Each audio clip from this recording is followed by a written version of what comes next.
Hockey Show.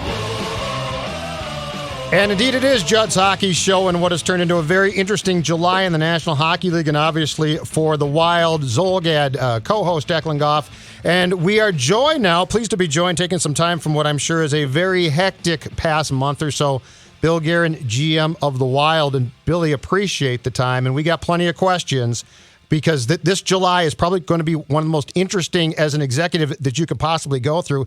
It's sort of like there was no time to decompress, right? Stanley Cup comes to an end, and you are into moves, you're into buyouts, you're into expansion draft, the draft, and all that good stuff. Yeah, I mean, we were pretty much waiting at the starting line for the Stanley Cup to be awarded, and then it was kind of go time. So, yeah, it's going to be a busy 3 weeks, 3+ weeks. July is shot for us. If we had any plans of doing anything else but working, those are gone. But it's great. You know what? There's a lot to do. There's a big challenge ahead of us. So it's great. All right, let's start with the news of Tuesday, which was huge news. And Bill, I want to break it up this way. So the Parise buyout, while expensive and certainly a noteworthy move, was not surprising. Like, I think that we all knew that in some way, shape, or form, after what happened in the playoffs with Zach being scratched for the first 3 games, that he probably was not going to be back. The Ryan Suter move, I think, to everybody, including it sounds like Ryan himself, was shocking. When did you decide to make these moves as a package deal, and what has been the reaction that you've heard about making the moves simultaneously with Ryan being included? I think we probably solidified our answer, our decision probably a month ago.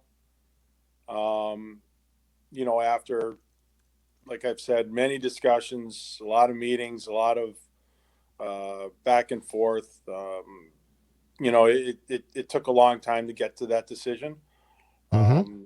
And yeah, I mean, these things aren't easy. We knew it would be shocking. We knew not everybody would understand why, but it made more sense to us, more sense to me, to do it together. And it's a little bit cleaner where we can just part ways right away and like I said, turn the page, and we have to keep making changes and in an attempt to get better and eventually win a Stanley Cup. And Bill, so on Suter especially, it seems to me that you obviously went through a tough transition there this past year with Zach, where his playing time decreased. He became a healthy scratch. And I mean, Zach Parise at his height was a star player. And I think that it's probably very tough for guys to get their heads around it, if they weren't role players at some times, what happened to him. How much did you look at what happened to Zach and think that while Suter is still an effective and good player, he's also 36, he's going to be 37 in January, and you wanted to avoid that? Because I do think that there's a big difference between taking like a third or fourth line guy and changing his role, and taking a one-time star player, which both of these guys were, and changing their role to where their ice time is significantly reduced, and or in Zach's case, they're not playing. Yeah, it's definitely difficult. Those are tough decisions to make, and they're extremely difficult on the players. When you've been in one spot for a long time, you've like you said, you've been a star player, and then you're asked to maybe not play every night, or told you're not playing every night. Your ice time is cut. It's very difficult, and I thought Zach did a good job of it past last year, but looking at the players, you also don't want to hold them back. You want to give them an opportunity to go, hey, look, you know what? We know Zach wants to play more. We know he wants to be on the power play again. You know what? This has given him the freedom to do that. And same thing with Ryan. You know what? Ryan's ice time was going to be cut significantly. And you know what? We're giving him the freedom now to go and do what he feels he needs to do. We're doing what we have to do. We're worried about our team and the direction that we want to go. And we had to make some difficult decisions. Billy, it seems too like it seems like the culture, and not only the culture, but the trajectory of this team has changed. Mikko, Eric Stahl, Jason Zucker, the older guard has moved on. You have new players like Kirill Kaprizov and Kevin Fiala, and then even, Marcus Foligno, the Beninos, Ian Cole's coming in, kind of changing things up a little bit. Did the impact of the room or the chemistry of the room affect the decision also at all to buy out Zach and Ryan? You know what? Not really affect the decision, but we liked the direction it was going. We liked the feel of the room. It seemed like the guys had good camaraderie, and I think we've gotten good results from some of the moves that we have made. Some of the, there are good people going out and good people coming in, but it needed to change, and I felt like that we really needed to continue that, and it's going in the right direction, and just another step in change. How much, Bill Guerin, does this also now empower people who for a long time probably had the ability to lead and be important cogs, but now, with especially these two gone, but Koivu as well, Foligno, who I think has become a great player and a guy in your room who's fantastic. Spurgeon now is captain. How much does this also take a step towards telling those guys, the old guard's gone, like this is your team now? There's no question about that.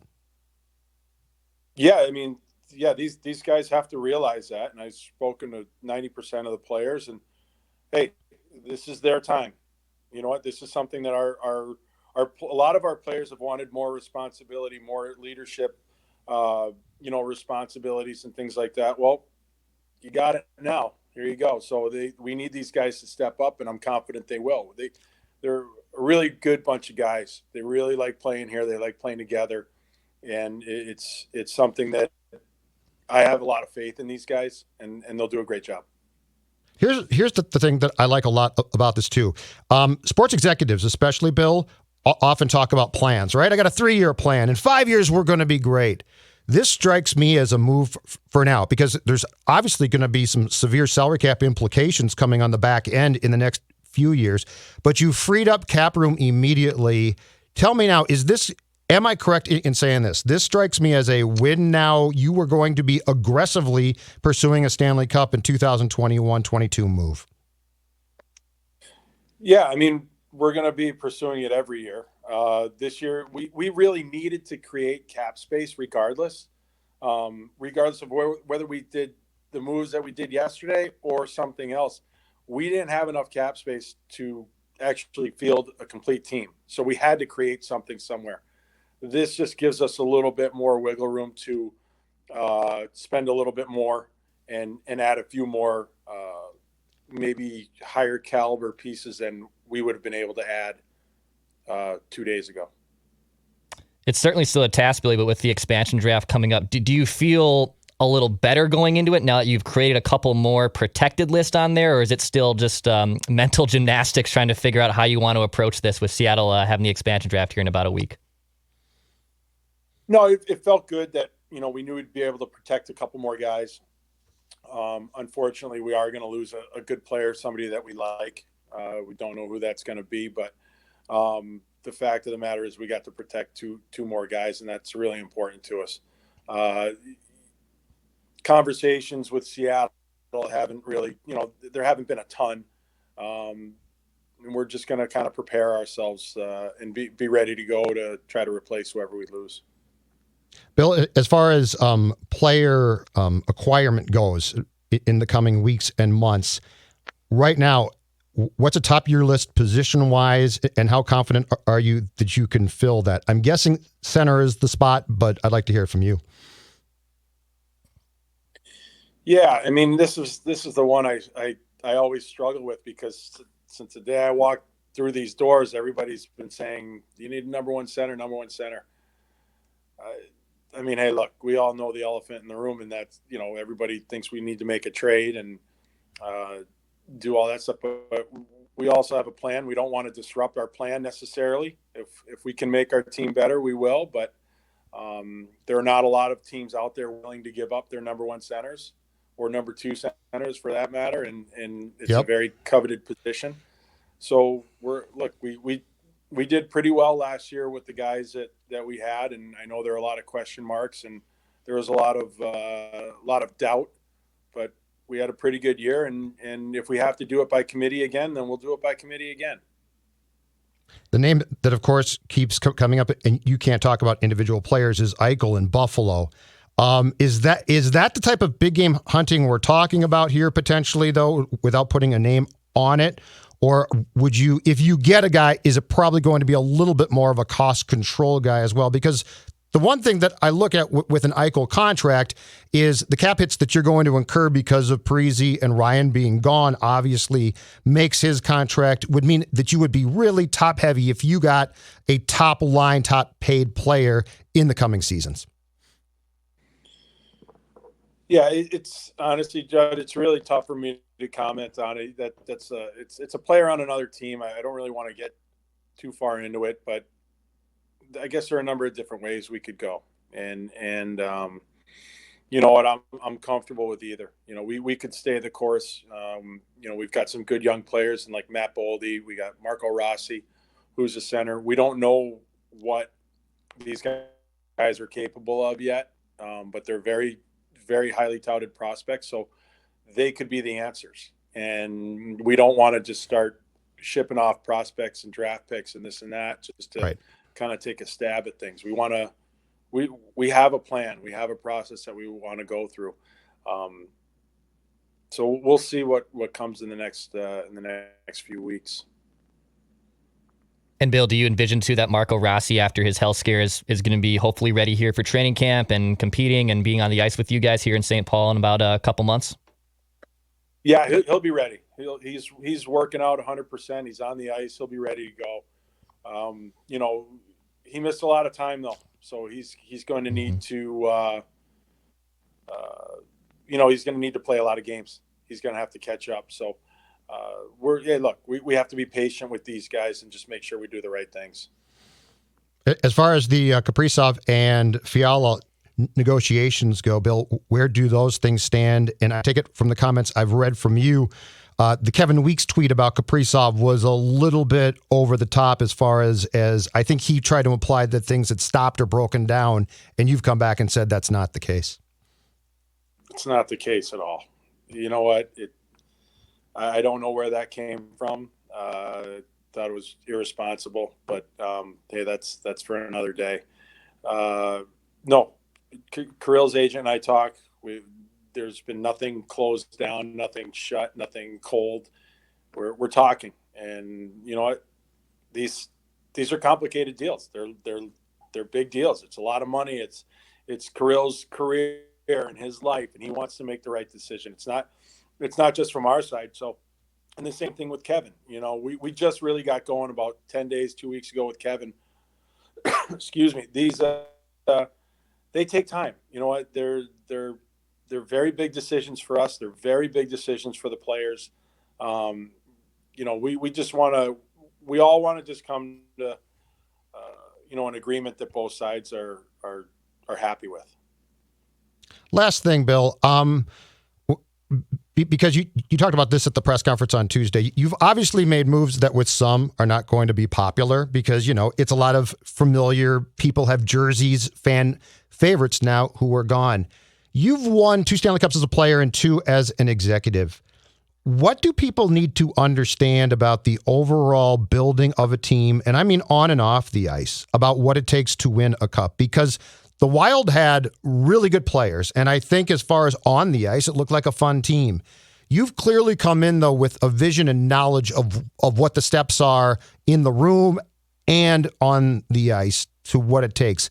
What do we not really sort of get? Because in this town, we've had hockey for a long time, but we've never seen a Stanley Cup paraded around. I mean, it's really tough. I mean, I think this is a very knowledgeable fan base. I mean, obviously, it's Minnesota. People know the game. I think a hard thing, and you know, I was a hockey fan too before I played. I loved the Boston Bruins. I loved all their players, and I couldn't believe when they left town. But things have to change. You know what? Players get older. Players slow down. And there's it happened. It happens to everybody. We always say Father Time's undefeated. The players of today are not what they were, 5, 6, 7 years ago. They're just not. Mm-hmm. And we have to move on. We have to make changes, even though those guys have done so much here. A lot of the players that have left Minnesota, they're good players. They were good players. I'm not saying they're not good players now, but we need to move forward and get better. And we can't do that if we just keep doing the same thing. It's really tough because it's like look, you buy a jersey, you tune into the games, you support these guys, you feel like you know them, and then they're gone, and it's tough. It's like I understand it. It's tough, and I don't expect people to understand that all the time, and I'm comfortable with that. I've got enough experience now to know, like you said, I'm not going to make everybody happy. I can't. It's impossible. So I can't worry about it. Great stuff, Bill. Thank you. Thanks, Billy. Appreciate your time. You got it. All right. Thanks for having me on. No problem. Bill Guerin, Wild GM, with some insightful comments on the direction of this team and the fact that I find it interesting and very satisfying that he knows that he can't worry about the fan base because that's the most important thing. And he had interesting comments. So the one thing that I suspected, and he confirmed, and I don't think he talked about this yesterday, Dex, that I think is why this move, I think there's a lot of reasons why these moves were made in tandem and why Suter was surprisingly let go. But Bill Guerin flat out saying his ice time was going to be cut. Yeah. Because we're talking about a guy that played at one point, 28 minutes per game. Yeah, he was near the league lead. And I think last year he was still at like 22 to 20. They brought it down a little bit, but it wasn't eliminated. And he said it was going to be reduced significantly. And I think after seeing what happened with Zach and how it's not that Zach didn't try hard, but he was disgruntled. And, if you had bought out Zach and then you did the same thing to Ryan and Kalen Addison's playing a bunch, which he probably should. He's a kid.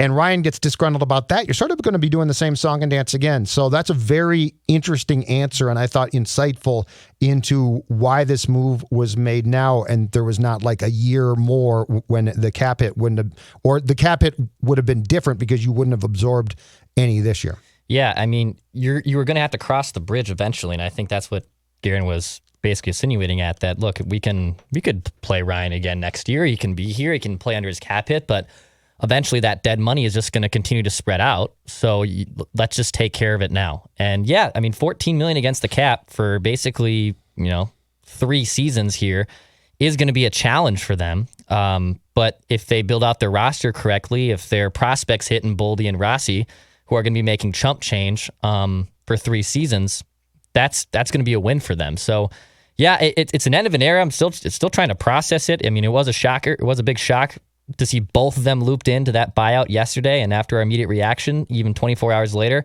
But I think Bill Guerin, even just speaking with him right there, has a plan. He absolutely has a plan of what he wants to do here. And I think he's on the right track. Well, and I do like the fact that this definitely empowers a lot of people who probably got more power last year, but now it's definite. The guy that comes to mind for me, Foligno. Marcus Foligno now is definitely a guy, or one of the key guys. And he was, I think, last year as well. But now it's removed. Like anybody, to go back to what Mike Yeo said when he did his post-firing press conference at like a Caribou Coffee, he flat out talked about the fact that the older guard and the young guard at that time, now most of it's gone, didn't really see eye to eye, right? Didn't get along, had some problems, had some friction. And to win a Stanley Cup, you can't have that. Like you can't, it's not constructive, especially in this sport. And I think Bill knows that. I really do. He's seen what it takes to win a cup. He's been a captain. He's got the background to sort of know what the plan has to look like. And let's be honest, I admired Chuck Fletcher for what he tried to do, and he had really good intentions. But Dex, in some ways, he built up what was sort of a fantasy hockey league team. Yes. Like it's like these players are all, oh man, they can all score, but okay, that's great as individuals if they're on your fantasy team. Yeah. But as a group, when they have to gel, they never came close. And I'm not saying they're snitches, but I also think it helped to have guys that Guerin trusted in Bonino and Cole in that room last year, observing things. And, if you call Ian Cole in, who one, probably would like to return, but two, he's probably at the point in his life where he's won 2 cups, so he can observe things as well and say, what'd you think? He's probably going to tell you what he thinks. Like, he's not going to be I can't go behind Zach's back and talk. So I do think they're arriving at putting the puzzle together, and I hate the cap hits eventually. I mean, there's no way not to hate them. But I do think they're arriving at putting the puzzle together in a very constructive way that's going to give them far more of a chance than sort of the previous teams from a few years back, where it just felt like it was coming apart and it couldn't be saved. And then at the last second, they'd come in and be like, yeah, but we're going to go on a hot stretch. It's like, oh, it's too late. Yeah. I mean, we've been for the last 2 seasons basically talking about Parise and Suter as basically being anchors down. Now, I don't think any of us saw how much of a cliff that Zach Parise fell off this season. We knew that cliff was coming, and that cliff for Ryan Suter could come next season wherever he goes. But eventually we were always just talking about, well, we can only do so much because these cap hits are there. So no matter what, buyout or them on the roster, you were limited on what you wanted to get out of this team from building out the rest of it. Always will be. You can go back to the earlier part of the decade when the Granlund, Coyle, Nino, and Zucker, all of them were there, and them maybe not living up to expectation, or maybe not them all peaking at the same time. And that's going to be probably the biggest miss of that era, is those players didn't take the next necessary steps that this team was hoping they would take. So at the same time, that doesn't mean that you have to abandon developing within. Every team in almost every sport is going to develop from within. So the hope is that Boldy and Rossi are even better than the Nino, Granlund, Coyles of the world. That's the hope. I mean, you have 3 first-round picks over the next 2 drafts. If you're going to keep those, you would hope that at least 1 or 2 of them develops into an NHL caliber player, and hopefully maybe 1 develops into a star. The problem with those prospects is that people just personify, Marco Rossi was a steal at 9. He should have went top 3. We don't know. And that's a draft thing. Again, in all of sports, we don't know how good Marco Rossi or Matthew Boldy, for that matter, is going to be. It's fun to project they're going to be superstars. Yeah, I'm hopeful of it too. But there has to be, I think, tempered expectations of odds are both of them aren't going to develop into superstars. So the cap hits that they're going to take because of the decision to buy out Parise and Suter clearly also show that Bill Guerin's comfortable banking on himself and his hockey operations department to find people to play. And that's going to be young guys, to what you're saying. And keep in mind, they hired Judd Brackett as their head scouting guy from the Vancouver Canucks, who's very well regarded around the league. And so there's clearly, right or wrong, there's a confidence that they're going to be able to find guys to supplement and bring in and make 3rd and 4th line players. Because if you look around this league now, to win, you can't have 1 line. You can't have 2 lines. You probably need 3 or 4. You need depth now. It's too hard to try and say, look at our first line and bang. I mean, there's been a lot of examples of teams that have been top heavy, and they're fun to watch. Those first lines are fun to watch, and then they get in the playoffs, and the first line and that line gets neutralized, and there's nobody else there to score goals. Then you've got teams that have depth and might not be as sexy, but guess what they do? They win. So I think the other thing in banking on the youngsters to come in, and I'm not guaranteeing it's going to work, but I think the other thing that Guerin is saying too, without saying it, is, okay, you're saying I'm out of cap room, or I don't have cap room, right? Well, guess what? They had cap room to sign Parise and Suter, and you had 9 years. You had 9 years. You had huge expectations the day they signed, and you won 2 playoff series. So I think part of that plan also, and you know what else? Look who is not a big July 1st, which is ordinarily the opening of free agency in the NHL. Look at who is not a big player. Tampa Bay. Tampa Bay makes some great moves. And they develop players, but if you look at their blueprint, they ain't a July 1st, let's go hog wild team. Nope. And they got cap problems too. So I do think that there is a lot of things that probably embolden Guerin and the Wild in saying, we could talk all we want about cap room and can you sign Parise and Suter or trade for Eichel? But at the end of the day, do those things really work? And I think the answer is no. And the most important thing, and you're right, the most important thing is your draft. Kaprizov's from your draft. Fiala's not but you got him in a trade from a guy from your draft. And the amount of picks that they have in the first 3 rounds last year, which was 4, right? And this year it's 5. And those were picks that, quite frankly, Chuck Fletcher would trade away like candy because he was trying to stock up guys, which was fun at the time. But this is the anti-Chuck Fletcher. Yes. Like this is the if we have the talent coming up through the pipeline and they're on their first contract, guess what they're not going to do? Cripple your salary cap. Mm-hmm. I mean, and we did this during the pandemic. We went back and looked at the drafts, but I mean, look at the last 6 drafts. 2014 was Alex Tuck. That would have been nice, but you traded him away. 2015 was Joel Eriksson Ek. He's turning into a nice player. That looks like that was the right pick. 2016 was Luke Cunnin. He had a nice little season in Nashville, and I know analytics hate him, but he is, I still think, a very important player. Is he going to live up to 15th overall potential? Maybe not, but still a very good player, but you don't have him on your roster is the point. Correct. You had no first or second round pick in 2017. Yeah, that's the problem. 2018 was Philippe Johansson. We don't know. I'm going to trend that's not going to help. No, that was a terrible pick. And then the last 2 have been Boldy and Rossi. And those are the first 2 where you've literally looked at back-to-back drafts. You said, okay, looks like we have something here, and looks like we're not going to move those guys. Mm-hmm. And rightfully so. I don't think that they'll move them either. I think it would make more sense to keep them around. It would. I also think with a better scouting department, Dex, that it's important too that Guerin and his staff now are accumulating a lot of what we could consider to be high lottery tickets, right? Yep. Because like with 4 picks last year in the opening 3 rounds or 5 this year, now if you whiff on 1, you still got 4 possibilities. So the point is, because, Chuck moved those things like it was no problem. And so to go back to the drafts you're citing as well, it's like, well, if Eriksson Ek doesn't pan out, there's nothing else there, right? Like there's no other first round pick. There's no other. So we were talking about a lot of potential draft picks, but they weren't in mass. And now these guys are going to bring in guys. So if one of them flames out quickly, you've still got an opportunity where 3 might develop into decent players or 1 might be a star. Yep. So that's what I like about, and I think that's the answer because I have heard a lot of people saying the cap's going to kill them. I mean, they're going to be, there was a feeling yesterday on one of the shows I was listening to as I drove to Guerin's press conference on Sirius that like they were dead. Like this is going to be, they're going to be dead. What are they going to do? Well, if you have the young players that you're bringing into the pipeline and Boldy develops and Rossi does, okay, it still hurts your salary cap, but it's not deadly. And you aren't, Parise and Suter. Well, I mean, heck, Declan, look at this, okay? And for the 1,000th time, I'm not criticizing it, but look at what the history says. Parise, Suter, Cousins, Donaldson. All very exciting, big name, big free agent, big payday additions.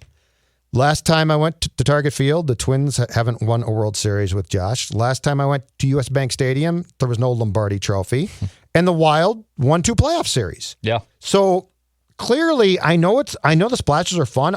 We love them too because it leads to the reckless speculation lifestyle. Yes. But clearly, it's also not the answer. No. It can be part of the answer if you bring guys in. But if you're going to bank on July 4th, 2012 as the magic wand that wins you a Stanley Cup, we learned a lesson. Yeah, it ain't. It ain't. And again, you have to build through the draft, and then you have to be savvy with free agent signs. Look at Nelson Cruz for the Twins. That's a savvy free agent sign. It didn't break the bank, and he's turned into one of the best hitters. I'll even loop Eric Stahl. Eric Stahl was a great signing at the time. And he was cheap. 3 years cheap, and he exceeded expectations. Yeah. And then some. So perfect. Those are even though we always get kind of frustrated over like, I only get the mid-tier guys. Well, if you're Minnesota, you're not LA, you're not New York. Yeah, but do you want to be? Is the question? Yeah. I'm saying I don't think it results in titles. I think more often than not, it doesn't. Yeah. Supplement through the free agency process. That's awesome. But you build through your draft. That's right. Like if you're like, we're going to go out and we're going to trade for Eichel and then we're going to sign this guy and it's going to be great and we're going to go hog wild. It's going to be a fun day of free agency or trades, but it's not going to happen. Correct. So anyway. All right. Thanks to Bill Guerin. Great stuff from him, the Wild GM. I will be back when now because we got the protected list coming out this weekend. So we should probably do a show at some point off the Wild protected list, which, by the way, Bill Guerin was not going to give us. So that's why we didn't spend a ton of time. But probably back on what? the weekend to do that show? Yeah, we'll do something either on the weekend, reacting to that, and then we'll also be live the moment the expansion draft goes down on Wednesday to break that down as well. So we'll have I got to plenty talk of to stuff. my secretary about that. If Secretary, I'm huh? Stella? I'm not sure I'm available. Stella's yeah, she's got a good job now. Yeah. Okay, good for her. All right, Stella, pass, shoot, score.